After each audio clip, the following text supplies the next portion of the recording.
Today on the Scouting for Growth podcast, we are thrilled to welcome Arvind Sontha, CEO and co-founder of Kyber, a Y Combinator-backed AI startup that is redefining how carriers and TPAs handle claims correspondence. Arvind is at the forefront of digital transformation, leading Kyber's mission to automate, streamline the entire lifecycle of claims forms and letters. The industry we are both in is undergoing a seismic shift as carriers face mounting pressure to deliver faster, more transparent, and compliant communications with policyholders and clients. So the need for digital claims transformation has never been greater. According to recent results for Kyber's clients, the impact of AI automation is undeniable. Claims teams using Kyber have reduced letter drafting time by up to 85%, cut review time by 60%, and achieve a 3 times faster outreach to policyholders. For example, Branch Insurance consolidated its template library by 80% and now completes the full letter lifecycle 5 times faster, while Harbor Claims cut their letter drafting time in half and standardized communications across 11 states. Kyber's platform enables adjusters to instantly draft, review, and set compliant, consistent, and personalized claims correspondence by pulling in policy details, claims data, and jurisdictional requirements. Kyber ensures every policy, or I would say every notice, is audit ready and tailored to the recipient. This means adjusters can focus on what matters most, delivering the best possible experience to policyholders, while Kyber's AI handles the complexity of compliance, formatting, and delivery. As we look to the future, AI-powered automation is set to become the backbone of claims operation. And I've talked about AI-powered insurers in the past, empowering insurers to scale efficiently, reduce risk, and delight customers at every touch point. Arvind's leadership and vision are helping to make this future a reality. Arvind, welcome to the show. We are excited to dive into your journey, the story behind Kyber, and your insights on the future of digital claims transformation in our industry.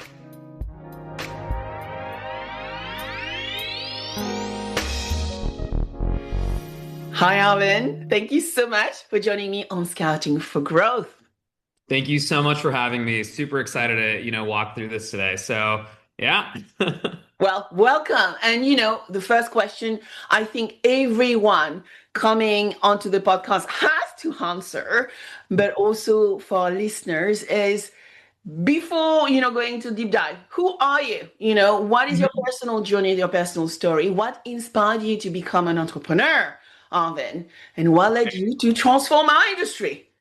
Yeah, great questions. Great questions all around. I think, I think when you go into who is Arvind or how did Arvind become who he is today, it all starts with, just a hungry entrepreneurial kid, really. I had, all sorts of small businesses, hustles and things growing up. And I think that naturally just translates into this hunger to build something as you get older. My first taste of building a startup, though, like a tech startup, was really my freshman year of college, where really with technology, building something from scratch, getting to put that in the hands of users, and then seeing how they then, take joy from what you've built for them. And so I always knew pretty naturally, that at some point early on in my career, I'd end up building a company. That time came May 2022 after I left Google. I'd been doing all of this really exciting applied AI stuff at Google. Where really my goal there was seeing how you could take cutting edge state of the art AI and really use that to transform, different user experiences and create basically delight. And so left Google, May 2022, started Kyber, had this big idea in insurance, as any Google engineer does, got my broker's license in New York, right? So I got my P&C broker's license as well as my excess and surplus lines license. Got appointed by carriers. I sold home and auto insurance. And I was like, yeah, there's no way I'm building a big company doing this. I'm going to leave it to the experts. But what did I know how to do well? Well, I knew how to build really good software and specifically applied AI. And so we started building all sorts of really cool and exciting applied AI tools for insurance. And then we found a nerve or a pain point that just really, really hurt organizations.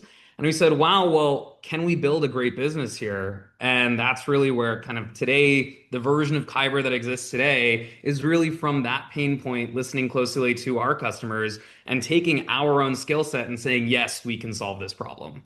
So Right. interesting. Background in Google and then, learning to sell insurance. So what was the original problem? And yep, you saw through all your experiences, right, that Yeah. inspired you to launch Kyber. Yeah, no, so we had this so coming from Google, I was a tech lead for their user modeling platform. So what we did was for 4 billion plus global users at Google, build and train user personalized models. And if you think about insurance and tailoring insurance, the underlying model for risk is effectively a user personal model, right? And so we had this idea to start with a obscure line of insurance that didn't exist yet, right? As any startup does, which was, or kind of existed in some kind of mechanisms around personal cyber insurance, cyber, Kyber, kind of, so we had this idea of like, okay, what would it look like to, instead of looking at kind of SMB or commercial cyber insurance, look more at like individual underwriting and risk modeling. So hilariously, nobody doubted that I could build like the complex AI to underwrite and quantify the risk.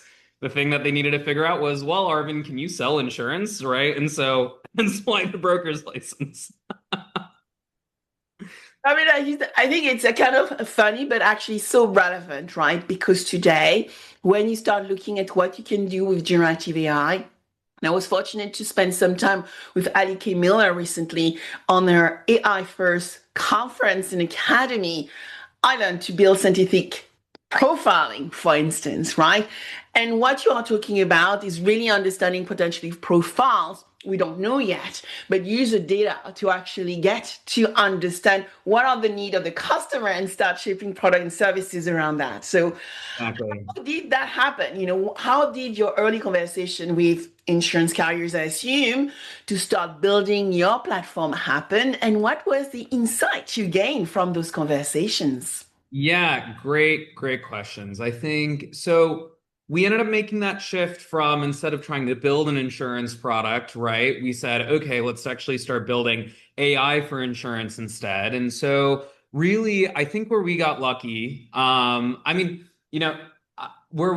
one of the things that we got lucky with is the fact that we found a great partner in Branch Insurance very early on, right? So, Joe Emerson, their CTO, amazing entrepreneur, serial entrepreneur, has been growing Branch over the past. And so we ended up basically finding an early development partner in them where we effectively, over the course of our time engaging with them, really it ended up turning into a bit more of like an extension of their team where we were able to very closely work with them. They trusted us to understand their problems and quickly iterate to give them kind of quick solutions. Well, at the same time, they were also understanding of like, okay, well, they've got us a quick prototype. There are going to be quirks, weirdnesses, and things that like come with this, right? This isn't a fully fleshed out product, but it was this like symbiotic relationship here where they would give us a problem, we'd super quickly turn it around, give them something meaningful that they could start using today. And then at the same time, they understood that, we're a startup kind of iterating quickly and kind of giving them something exciting so that, they get something of value immediately, but, there's going to be a couple of quirks that we will then like iron out over time. And so I think from that, though, it really gave us a deep lens into not just kind of some of the distribution or communications or pieces that I had experienced as like a broker, but really the full operational stack of an insurer, right? Everything from, customer servicing through agency operations, through underwriting operations, we would do, all the way down, and then ultimately claims, where I ended up sitting down with Branch's claims team. I think I did about like 8 or 9 hours of shadowing sessions with their adjusters to really, really understand the workflow, right? I remember the first time that I saw a property adjuster pop open Google Maps and Zillow to find like, okay, what does the property look like from like the live view to internal photos to then figuring out how does that actually apply to their property claim that they're currently handling like at point in time was like mind-blowing because I was like, whoa, okay, so this is really all of the different bits and pieces and mechanics that are coming together when you're adjuster, you just file a claim and you're like, all right, where's my payment, right? But really, there's like a full, deep, intensive workflow handling behind the scenes to basically handle each and every single one of those claims, right? Um, so that was a very critical thing. We got lucky there, and I will count my blessings, as well as be very grateful for the branch team from that perspective. But it really gave us a deep dive understanding of kind of all of those different operational facets that then go into making the carrier machine run effectively, right? Yeah. So a few things I want to pick on around what you just said. So, most people know me as a person who build venture client labs and so try to create those connections between startup and corporates. But, in past life, I was a strategy consultant. I was a personal management consultant, and I work with companies such as Zurich, Admiral, and I've gone into the claims department, RSA. I was going to the claims department, shadowing, the claims adjusters, looking at what they did to actually really understand how technology could help them improve the way they do things. So you already mentioned Branch, and just last week, I had a little bit of chat with Charlie Oh, Brand, and so we talked about some of this stuff together. So it's going yeah. to be amazing for people to really understand what Charlie was talking about while listening to you now, Arvin. So, Hmm. what were the results of all this great stuff you've done for Branch? Yeah, so I think, each of the individual tools that we had, each of them actually had some very meaningful uplift in the business, which was very exciting. But then specifically when we look at what's happened inside of claims, Branch was one of our earliest development part. They've really seen, they've seen the different phases of that very first prototype all the way through being the first customer that hopped onto the platform to now seeing that full scale adoption. And it's been phenomenal really seeing, honestly, I think the results have been better than like I expected putting together the platform, which is awesome. I'd love to be surprised, but we've seen everything from just 65% faster drafting times to 100% like 80% consolidation of their templates and minute like across their 50 state operation. And then really excitingly, what we've seen is this 5x reduction in like letter cycle times for their documents. So their team now, for example, instead of spending like 10 hours per week per employee just managing the complexity of these documents, now like spends roughly 2 hours maybe per week, which is just a huge amount of like time savings. And it's so that's been really phenomenal to see when you actually have a purpose-built tool ready to go in and handle like what you need for this critical part of the workflow, right? And so we have a lot more in the pipeline for them too, and just in terms of what's coming up with the product that I'm very excited to layer on. But I don't know what Charlie talked about perhaps in his vision for. Well, you will have to listen to it. You will have to listen to it because we had a wonderful conversation around Branch. One of the, I would say, new insurer I absolutely admire. We talked a lot about technology, about the power of the team, about artificial intelligence, and how Branch is implementing artificial intelligence to serve the customer, to really provide a customer a really unique experience, which is transparent and trustworthy and trustful, right? And Mhm. so I think it's one of those conversations you will need to listen after we actually publish this Yeah. conversation. But one Yeah. thing which is important for people to know, I run acceleration program, right? I run startup bootcamp in Europe and United States. You come from Y Combinator. And by the way, I learned a lot of my method from Y Combinator. And some of the great program like Techstars, for example, gave us the blueprint to actually build Startup Bootcamp. So how was the experience for you at Y Combinator, and how did Kyber come about? Because you Yes. are an alumni Yeah. of Y Combinator. Yeah, Y Combinator is a fantastic experience. So in my mind, when I think about, my role, or just really as a founder, I feel like your goal is to cultivate as much leverage as possible constantly. And I think at the end of the day, what I appreciate about YC's program so much is that really they align with that so well that their goal is how do we give all of our startups that are in YC an unfair advantage?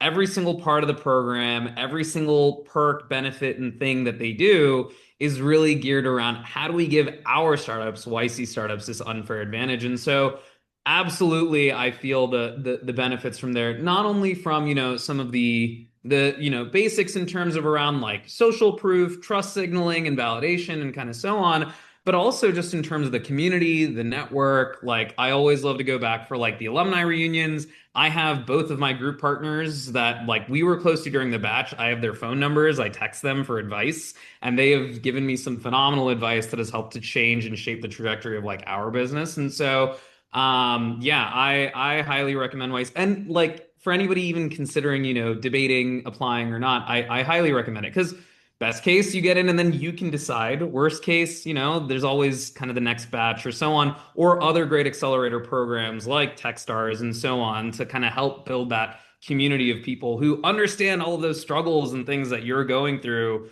that, just kind of mass market maybe doesn't necessarily understand what it means to really go 0 to 1, right? Absolutely. And it's also about that network effect, which happen when you are with like-minded people, because you can actually move at speed. You understand Mhm. what velocity is, but also the thing about those environment is all about the framework, the tools, the techniques, and it's industrialized because Mhm. it's replicable. And it's what often people do not realize. The reason why you go there, it's because you have been identified as being one of the few, and then you are able to accelerate your ability to grow because you are able to absorb all this information at speed. Yep. Yep. So Yep. let's talk about what Kyber does, because then I have all those questions for you about, well, insurance, but also the context of what Kyber is trying to do in a highly regulated market. Yeah, great question. So, or I guess with regards to what does Kyber do? So when we hop into a conversation or we first explain to a prospective client what Kyber is, in a single sentence, Kyber is an AI native document generation and delivery platform built for claims teams. Right? That's what we do. We're AI native, which is cool, sexy, whatever, but really it's document generation and delivery. And so when you think about the core product kind of broken up into its three kind of key buckets, there's this idea of around like instantly drafting forms and correspondence, making it super easy. We have everything from a very user-friendly, intuitive experience for interactive documents for business users to jump into, but we also have exciting things that we call like flows, which we basically call like the easy button. Your claim system tells us, hey, you want this document to go out at this time, like just hit the easy button and boom, like it's out, right?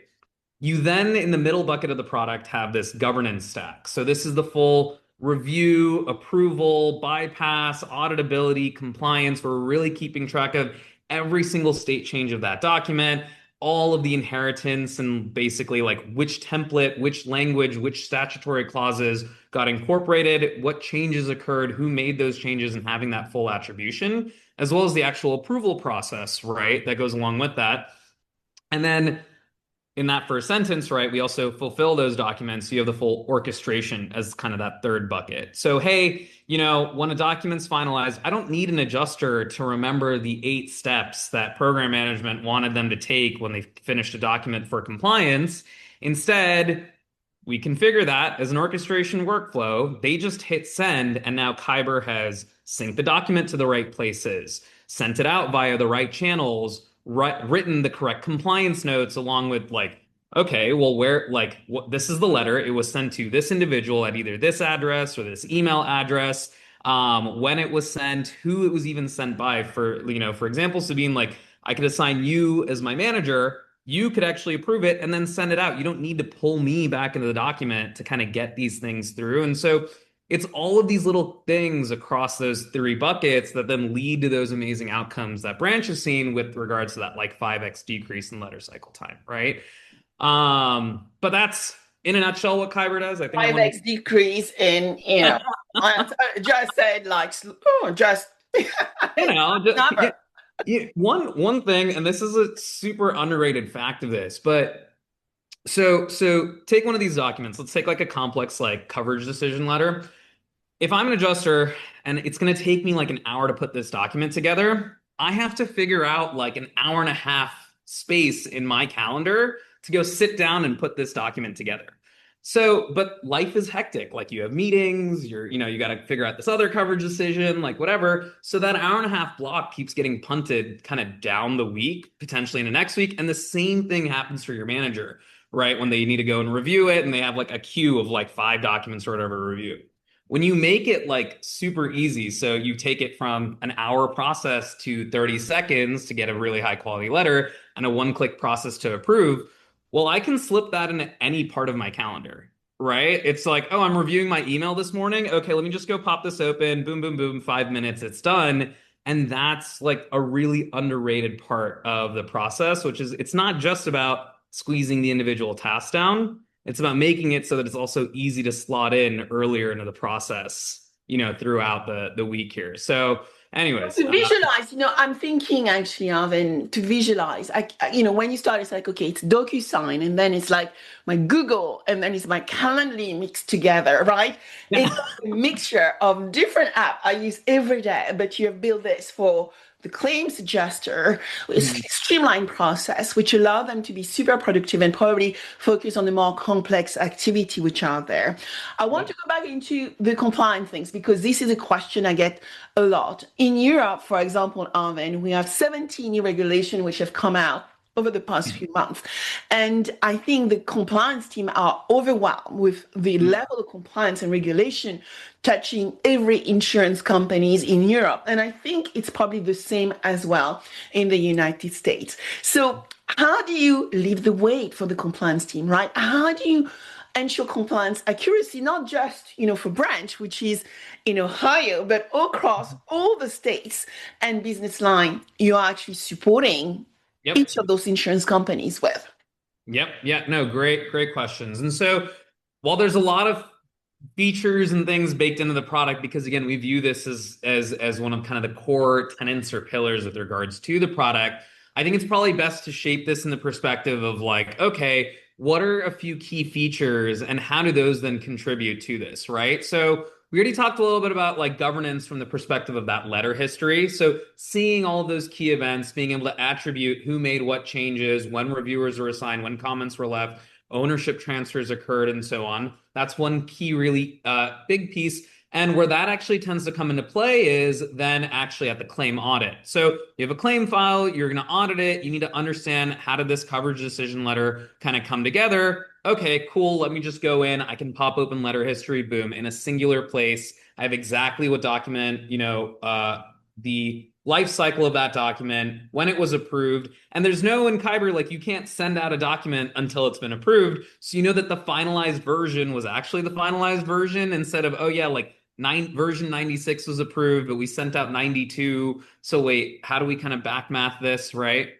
I think going into specifically the features around the statutory language changes, right? So similar to, Europe, the US is, well, it's not different countries. You have 50 states and 50 state DOIs with each of their own, specific regulations. And so Kyber has what are known as organization parameters. These are statutory language blocks that are shared basically between the full template set. And so instead of needing to go and update each and every single individual template that may apply to this line of business in the specific state, you have a centralized basically repository of statutory language, and you can even see, where and in which documents this statutory language is used. So it's very easy to just check usage and make sure that, okay, well, when I go to update this, I know that it's going to go in and it's automatically going to affect like these published templates, these ones that are in draft, and then any forward-facing documents from that point, right? And so it's just like a centralized, single, easy to understand place to manage this. Some of the things we want to do in the future is basically start to include things like managed parameters. Like we think it's kind of obtuse for all of the carriers to have to manage all of the fraud language individually all of the time, for example. So can Kyber just manage that for you, and make that something that's just like, okay, cool. I get this done, boom, it's automatically compliant. I'm like, good to go. Instead of, okay, I still need some ops person to come in and make sure that they're staying on top of like state regulations. And then kind of the last piece here, is around basically statutory language and really enabling the full organization to be prepared to like catch each other. And so what I mean by this is you're an admin, you publish a template, your business users are using it. Kyber also makes it super easy for business users to provide feedbacks in product for the template. So let's say one of your power adjusters is working on this and like, hey, wait, there's an issue with this template. Instead of having to go and like start an email thread, put a meeting together, or ping internally about it, you can actually within Kyber leave feedback on those templates, which will then get automatically routed as feedback to the admins within the product so that they know, oh shoot, there is an issue with this specific template or this specific document that like could put us out of compliance. Let's go ahead and basically handle that. So immediately putting that feedback right in the hands of the people who have the actionability and the authority to go and make those changes, right? But federating that ability of finding it between the actual organization instead of saying like, okay, well, how do we now report this back or kind of catch ourselves as an organization when these issues pop up? So those are like three specific features kind of within the system. But then, there's so many other things, but those are three that potentially like stick out to me when I start to think about like this pillar of compliance and governance and trust that is super critical for the product to make sure that we serve our carriers correctly. Yeah, and those three criteria are so important today. As you were speaking, I was remembering a Reuters event I was hosting just recently as a moderator, and I had a chief claims officer on the panel who actually was talking to me about the talent gap and the fact that when he looks at this team, the average number of years of the adjusters now are 4 years. And so he has to balance the fact that young adjusters with less training, with technology, and finding the right balance between expertise and experience with all the tech we have around us. Can you share with us how Kyber can alleviate that problem of talent gap when you're actually starting dealing with customer and the team are younger and not as experienced to the talent we used to have in our industry? Yeah, great questions. And so we've talked about the number of CCOs that I've had conversations regarding the talent gap. It's definitely a pressing and upcoming problem, and not even necessarily upcoming. I mean, I think it's practically right at our doorstep at this point, right? And so when we think about the talent gap and we think about Kyber and the workflow that like we affect, at the end of the day, your hyper experienced adjusters are the ones who have written thousands of these documents and these letters and so on. And so what ends up happening here is that now you have to bring in new adjusters on top of kind of the key things that you want a good adjuster to be, right? So a good adjuster is objective, is analytical, and ideally they're empathetic in the handling of, the actual claim. To be a good document or letter writer is to be a good storyteller. And so your 20, 30-year veteran adjusters have had that 20, 30 years of, storytelling experience that they're leaning on, which makes it super easy for them. But now if you have a brand new adjuster with, 3 or 4 years of experience, well, they're still figuring out that right balance of not being overly verbose, getting the right level of like objectivity to memorialize specific decisions with regards to the document, cross-checking all of these different things. And so I think the really interesting thing here is that with Kyber, at least, when you think about our AI templates, right? So these are the ones that do the heavy lifting. These are the templates that, not like your static templates, but they'll do everything from like narrative building to dynamically building payment tables to automatically extracting, formatting, and citing policy language along with explainable AI. that's going in and providing trust to the client around why Kyber's AI actually went in and extracted the language that it did. What we're really doing is we're taking what your best adjusters do, your 20, 30-year veteran adjusters, and we're memorializing in AI and encoding into AI how they write. So that way, as an organization now, you have now encoded how your best adjusters write into AI, and you are now making that a one-click tool for your new adjusters. So now it's almost as if you have the 20-year veteran adjuster sitting right by your brand new adjuster at a one-click experience to give you the best possible document, right? And that's really exciting because this also works really well in tandem with what we've seen from new adjusters, which is the fact that they very quickly learn how to pick up new technology. I'll give you an example of this. We had a go live, or not even a go live, we had a kickoff with a large insurer down in Florida. And in the kickoff call, one of the new, like, just maybe 2 to 4 years of experience adjusters, while I'm walking the whole team through how to use the product and giving them a lay of the land, he's already generated a reservation of rights, delivered it, finalized it. And then at the end of the call, I come back to the homepage and I see that it's already delivered. And I'm like, who created this document? Right? Like, how did you? And he was like, yeah, like, this is great. This is like basically the letter that I would have sent anyways. And it was so interesting to see just kind of that adoption. But really, it kind of works in tandem there, hand in hand, where you're encoding what your best adjusters, your 20, 30-year vets are doing, but you're also putting it right in the ballpark of how your new adjusters work really well with technology to pick up these new tools quickly, right? And that's pretty exciting. Yeah, that is super exciting. Partly when you are talking about imagine, and I want to unpack that. So imagine any insurers listening to this, right? Imagine you have your really best adjusters. You have access through your knowledge base of all the letters they have written during their career. You Mhm. know the impact, right, through scoring of each one of those letters. You take the first, maybe the top 100 letters of that adjuster, and AI can actually create a transcript, a prompt, helping younger adjusters to write like your really best adjuster. AI can do that right now because it does it for me for really basic stuff, right? So Yep. I want people to anchor as it's not simple. You are doing a very specialized skill right now because you have built a system able to do that, but it's possible right now at the touch of Absolutely. a button. Yep. You can Yep. actually enable younger people who are untrained, who are moving into our industry, who actually are technology savvy to start using the latest technology and are actually starting loving us a bit more. Yeah, and I think that it goes right back to I want to say what is it?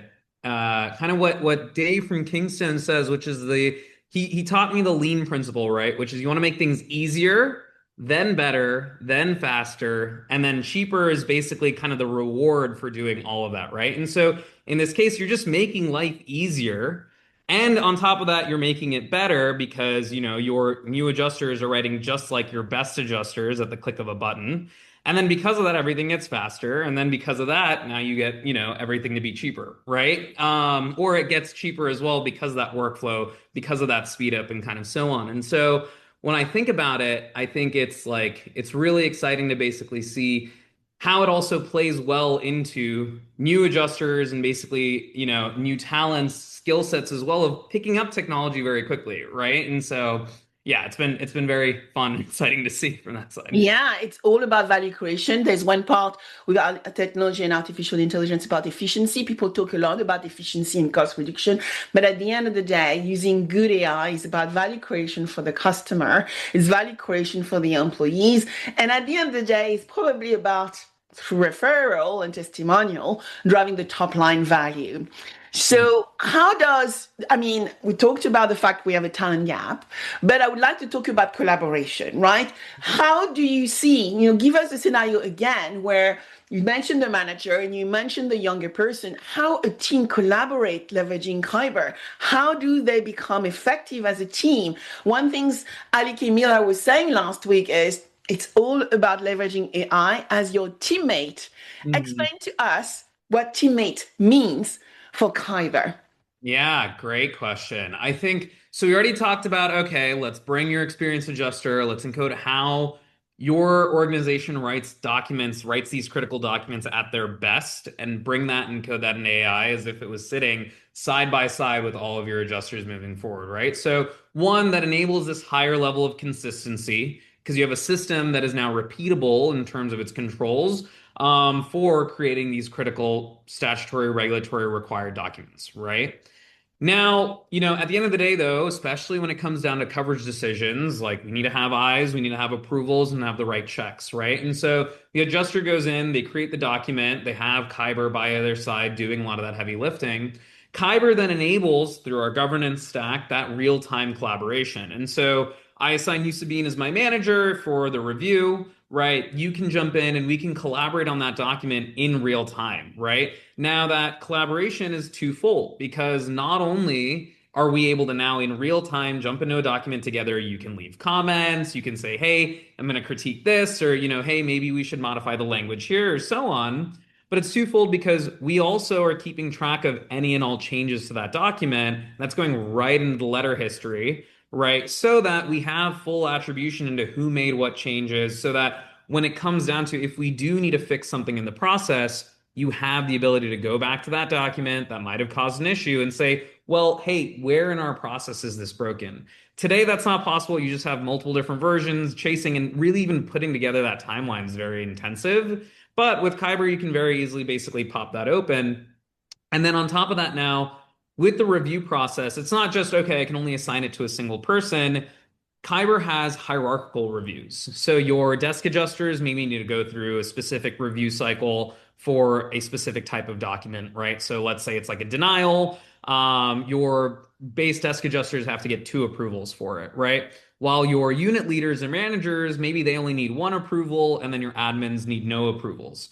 We also have really powerful functionality for things like bypasses. So take like review bypasses, and if that was enabled, so let's look at like a partial denial for a property claim. So I'm the adjuster. I'm a team lead, right? And I'm fielding a property claim for $40,000 of water damage, but I'm declining just the $20 pipe replacement because technically that's not covered under wear and tear or maintenance, right? So this is a really non-contentious denial. It's like we're making $40,000 of payments. We're just denying, and we have to cross our T's and dot our I's for the $20 of like pipe replacement. I don't need to go through this whole clunky review cycle, to basically send this out. I can just bypass it. Kyber's going to keep track of the bypass. You're going to get a clear reason. It's going to go right into the timeline. You're going to have the full auditability. And then I can send it out basically through that full orchestration, right?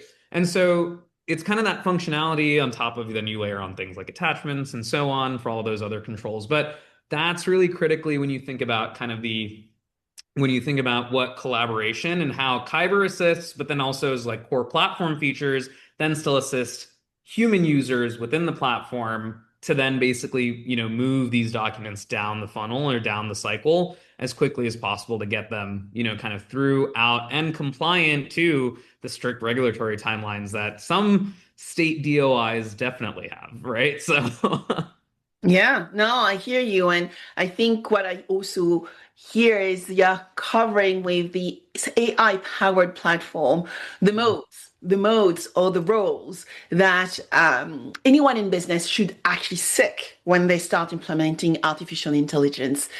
AI as a co-pilot or companion, writing the letter, the scenario you got us through with this younger adjuster.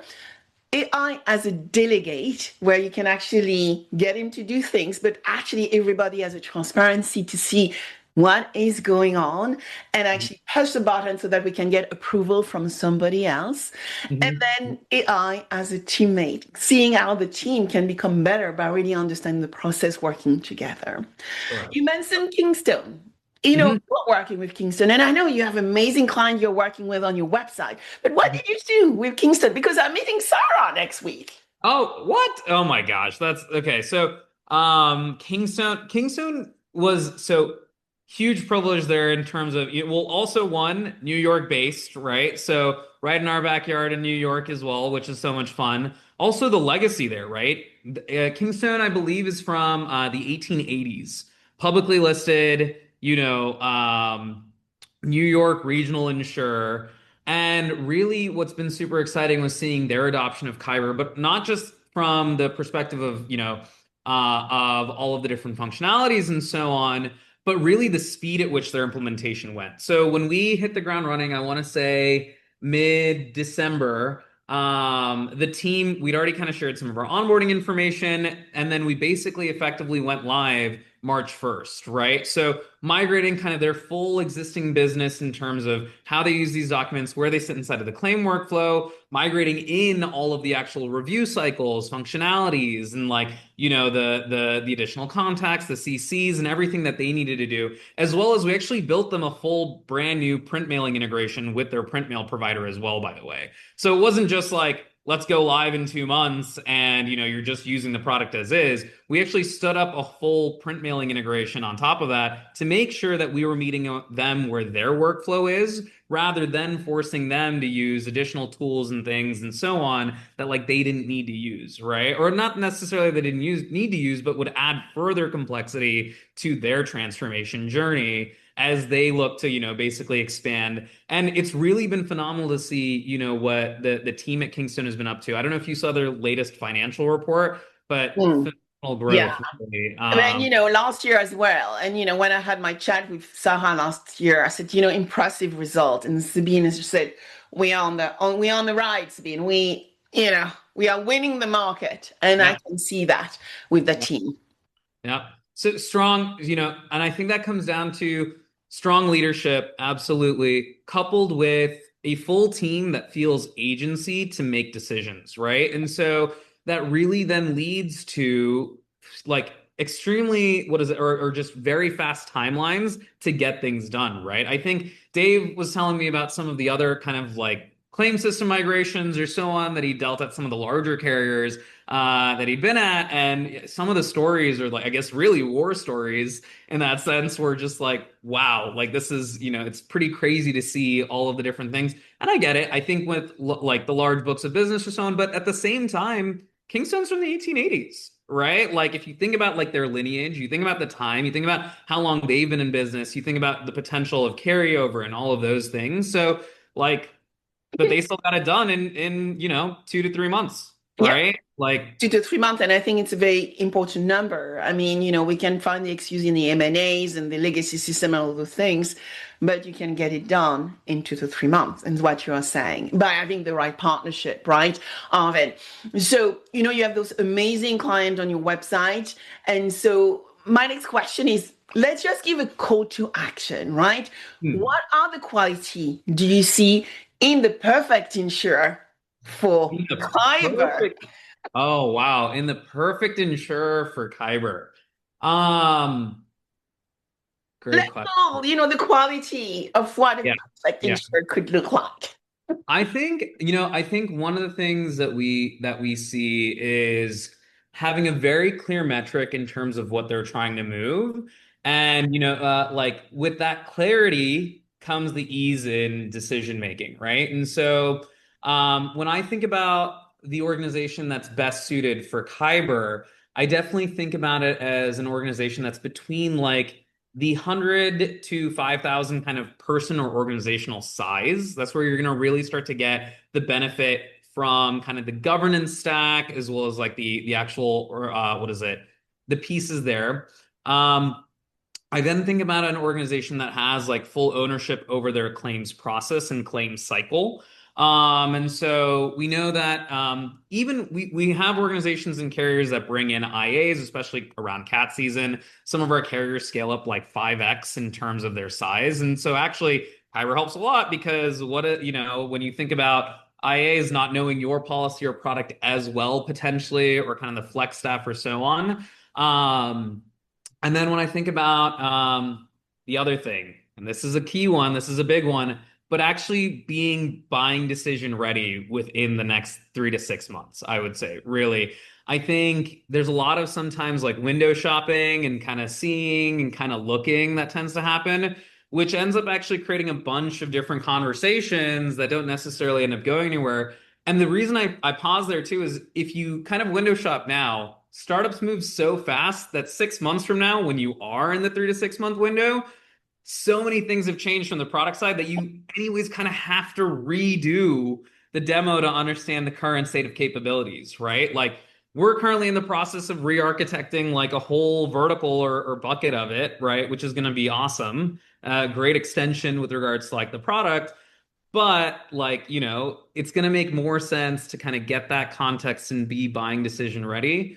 Um, then if you kind of, if you do that exploratory, I think maybe for like more incumbent enterprise systems that don't change or don't change at the pace that a startup does, maybe that makes sense. But especially for startups, right? Having that kind of tighter buying window makes a lot more sense so that you're keyed in with like, okay, we're going to adopt this. It's going to do X, Y, and Z things. And then we also now get the opportunity to say, hey, well, we'd love to get these things prioritized on the roadmap that would better align with, those key requirements that the business has, right? I think I hit on a few things there, but Yeah, and I love them. So I'm going to repeat what I heard. KPIs to start with, right? Ownership is really key as well. So we want a team. And when I listen to you and I am picturing those people we both know in those organizations, yes, they are owners of their organization and they can make really quick decisions. Between 100 to 5,000 people organization is good as well. Buying decision ready, they are ready to make a decision between 3 to 6 months. But I will add another one. They have to be transformation led because all those people we talked about are really hot in innovation and they know that technology is going to drive the revolution in our industry.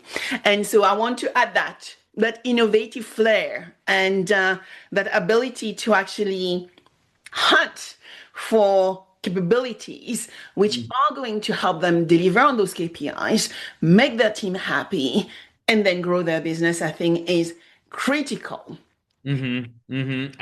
absolutely. And I think that like the innovation hungry, I think previously, without the state of AI, I think insurance was a bit more skeptical in terms of, well, am I going to get enough lift? Is it worth really that transformation? I think what's very exciting now is we've had kind of a few years of the cloud transformation, cloud adoption. Teams and carriers have like procurement, and they're now ready.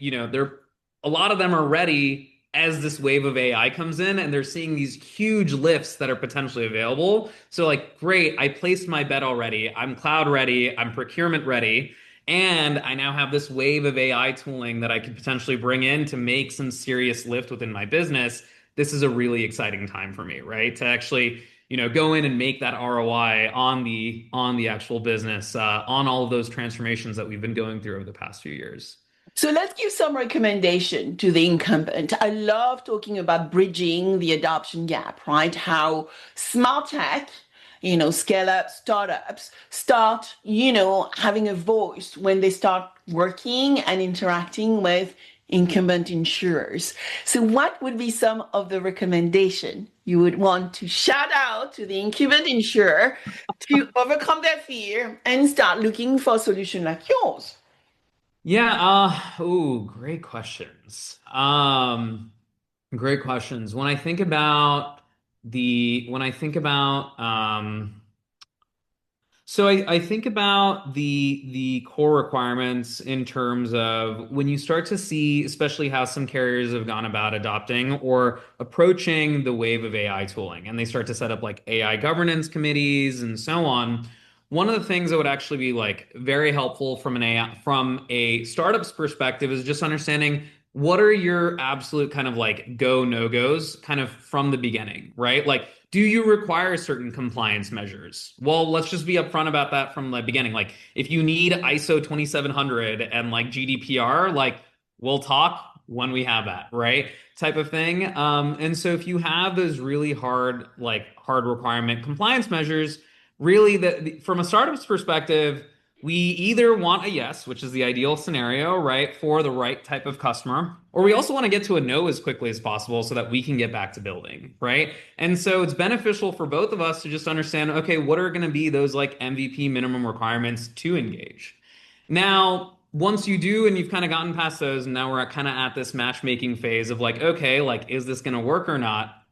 I think one of the things that incumbent insurers love to do is they're like, oh, well, we want to drop this into like a 3 month pilot, and we need to have like an exact like tit for tat kind of like control and experiment and so on. But the truth is, like, it's really hard given the complexity of large enterprises to run side by side experiments and get like high quality data. Hence why, as executives, you kind of sometimes have to make decisions with like 80% data or, so on. And I think there's a lot of kind of like, okay, how do we minimize that in terms of like the ownership instead of, so when I think about what have we seen work well when we've worked with carriers who move really fast, and start to adopt things, is they basically end up picking up the solution. They then verify and vet out what the actual product capabilities are and how they think that that could actually just affect their business kind of at scale or like broader usage. And so we've done things where like carriers have been able to just kind of like get up and running and actually really get running with the product in a period of just about 6 weeks before going into much larger like long-term agreements and so on, instead of kind of looking at that traditional, okay, 3 or 6 month pilot structure, and let's make sure we put another steer co in there and have like a structured kind of like review and kind of so on. Like that just adds a lot of kind of like process around ultimately what is like, is this a meaningful thing? Like, is this meaningfully going to impact the business? And how can I verify the technology in kind of a quick way so that the business continues moving quickly with minimal disruption as well, right? Because when you do drag on large 3, 6 month pilots as well, there's a lot of disruption that's happening because of all of these communication taxes basically, layering on top of each other as you start to kind of handle these things, right? I think lastly from there too, let's see. When I think about insurers and then software and like startup adoption, I think I have to think about I have to think about it. I might flip this on you, Sabine, and say, what else have you to potentially jog my memory a little bit? Because there might be a little bit something else that I'm missing potentially. I Yeah, know I mean, there's probably a lot. when I look at bridging the gap, the adoption gap, what you find is, that internal fear. So I was trying to say people, process, and technology. People side, I think, is always about finding the right stakeholders internally and making sure we have the right transformation leaders, supporting by the right team as well, because they need the support of the right team. So identifying those champions is critical for this to be successful. Process, you've gone deep into process. But what also I see, whether you actually looking now at the US or Europe, is compliance. And because of all the new rules coming to market, being compliance ready, having done your ISO, whatever number is becoming very important, but also really understanding the regulation. We have Doha now, and we have Mm. more regulation coming, digital regulation coming to market here in Europe, beside the AI Act, which is, maturing here in Europe as well. And then, the technology at the end of the day needs to be built. You mentioned cloud, but it needs to be built in reliable technology. If you are going to be able to enter an enterprise, they are going to do their checks, the information security checks and all the privacy checks and all the checks you can think about. But at the end of the day, they need to make sure the stack is going to align with their internal stack. So I often say to young organization is, do you understand, what the core systems of an insurance companies are? Do you know Duck Creek? Do you know Guidewire? Do you know all this stuff? Are you Guidewire ready? Are you Duck Creek ready? Are you core system ready? Because at the end of the day, if you don't get that right, well, you are going to struggle.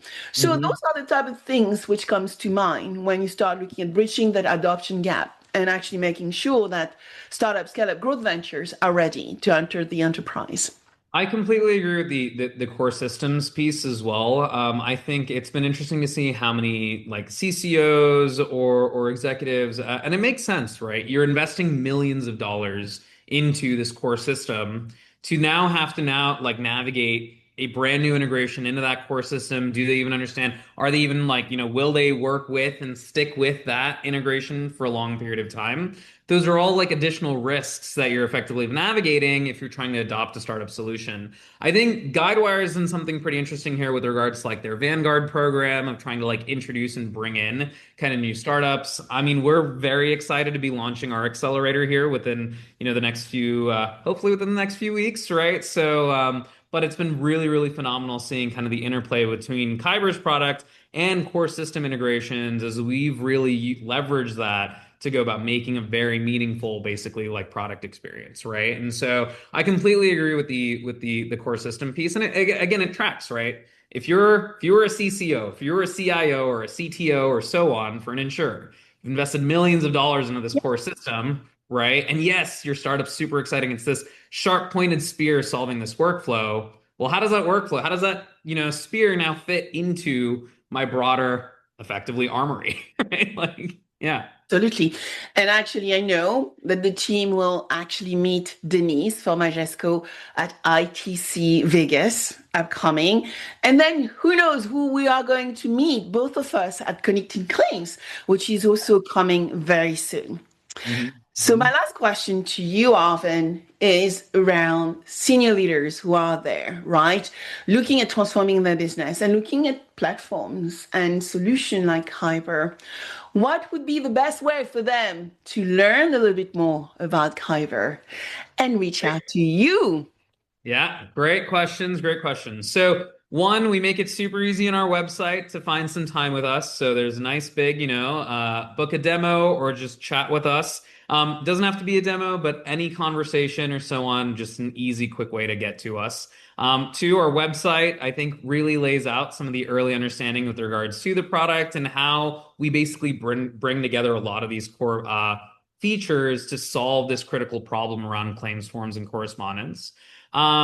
Three, you can always just DM me on LinkedIn, right? I'm always around. I'm happy to help and I'm happy to answer any additional questions that you might have. And then ultimately now, as you kind of mentioned, Sabine, conferences. So Kyber will be at what is it? We'll be at ITC, we'll be at Guidewire Connections, and we'll be at Connected Claims later this year as well. And so, very excited to be there to have these critical conversations and really to be helpful in any which way with regards to being a resource and thinking through what does transformation look like, for this part of the claims workflow. As we've continued to spend many, many, many cycles now, digging deep into this problem and what works and what doesn't. So, yeah. Yeah, and I want to echo what Arvin said. We are going to be at Connected Claims and we are going to be there with Charlie from Ranch and Sarah from Kingston. So if people want to talk to both of you guys, right, they Mhm. should take the opportunity to come to Orlando to actually have this conversation. Absolutely. Well, Arvin, it was lovely speaking with you today. Thank you very much for the insight. I mean, I was super interested and deep dive into that conversation. I hope we have inspired a lot of executives, transformation executives within claims, to see how they can actually deliver a little bit more value to their customers. Absolutely. And Sabine, really, thank you so much for having me today. I really appreciate the opportunity to get to tell, not only my story, but Kyber's story overall, as well as kind of what we see coming up as the industry continues to navigate its upcoming challenges, right? And so, very excited to continue the conversation, and I really appreciate you having me on today. Well, it's a pleasure for me to have you. I want everybody to reach out to you on LinkedIn, and hopefully, you will see a lot of pretty nice conversation on social media, which will tell a little bit more about Kyber across the following weeks. Amazing. Looking forward to it.